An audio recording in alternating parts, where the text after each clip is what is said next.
പുല്ല് തിന്നാത്ത പശു ഇഷ്ടം ഭക്ഷണങ്ങളും പച്ചക്കറിയും ബേക്കറി സാധനങ്ങളും മധുരം ഏറെ ഇഷ്ടം, പ്രത്യേകിച്ച് ഹൽവ.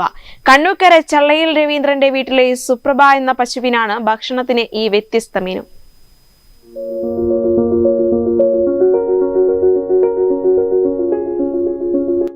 കോഴിക്കോടൻ ഹൽവ കിട്ടിയാൽ ഒറ്റയിരിപ്പിന് തിന്നു തീർക്കും. ഇതിലെന്തിത്ര അത്ഭുതമിരിക്കുന്നുവെന്ന് ചോദിച്ചാൽ ഉണ്ട്.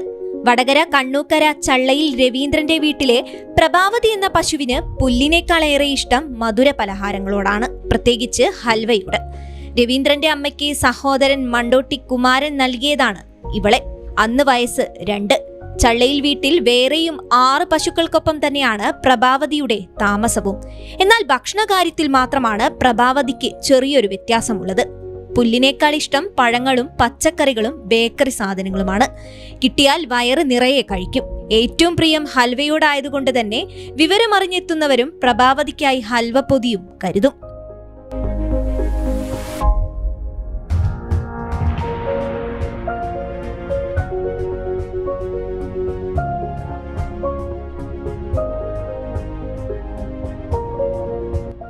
(21-22 വർഷം വരെയാണ് സാധാരണ ഒരു പശുവിന്റെ ആയുസ്. എന്നാൽ പ്രഭാവതിക്കിപ്പോൾ വയസ്സ് 37ആയി. ഈ വയസ്സിനിടയ്ക്ക് പ്രഭാവതി 14 ആണും ഒരു പെണ്ണുമായി 15 മക്കൾക്കാണ് ജന്മം നൽകിയത്. 7 ലിറ്റർ വരെ പാലും ചുരുത്തിയിരുന്നു. എന്നാൽ അവസാനത്തെ പൈക്കിടാവിന്റെ ജനനശേഷം 2 തവണ കുത്തിവെപ്പ് നടത്തിയെങ്കിലും പിന്നീട് പ്രസവം നടന്നില്ലെന്നത് ഒഴിച്ചാൽ പ്രഭാവതി ഇപ്പോൾ പൂർണ്ണ ആരോഗ്യവതി തന്നെ. പഴം പച്ചക്കറി കടയുണ്ടായിരുന്ന കാലത്ത് തുടങ്ങിയതാണ് ഈ മധുരത്തീറ്റ. മധുരം നിർബന്ധമാണ്. ഒന്നും കിട്ടിയില്ലെങ്കിൽ ശർക്കരയെങ്കിലും വാങ്ങിക്കൊടുക്കണമെന്ന് രവീന്ദ്രൻ പറയുന്നു. 20-21 വർഷമായിട്ട് ഇതിൻ്റെ പ്രസവം നിന്നതിൻ്റെ ശേഷം ഇത് ഫ്രൂട്ട്സ്, വെജിറ്റബിള്, ബേക്കറി ഐറ്റംസ് അങ്ങനെ സാധനം മാത്രമേ ഇത് കഴിക്കുന്നുള്ളൂ. വേറൊന്നും ഇത് കൊടുത്തൊന്നുമില്ല. വൈക്കോല്, കാലിത്തീറ്റ ഇതെല്ലാം കൊടുത്താൽ വെറുതെ ആയിപ്പോവും. അങ്ങനെ നമ്മളിത് ഇതിനെ വളർത്തേണ്ടതെന്ന് വെച്ചിട്ട് ഇതെങ്ങനെയും പ്രയാസപ്പെട്ട് കൊണ്ടുവന്നിട്ട് കൊടുക്കുന്നു. മെയിനായിട്ട് ആപ്പിള് പീടിക നല്ല ലേശം പൊട്ടുള്ളതും നമ്മൾ കുറച്ച് വിലക്കും വാങ്ങും, കുറഞ്ഞ പൈസക്ക് തരും. അത് മുന്തിരിങ്ങ, സപ്പോട്ട, ഉറുമാമ്പഴം,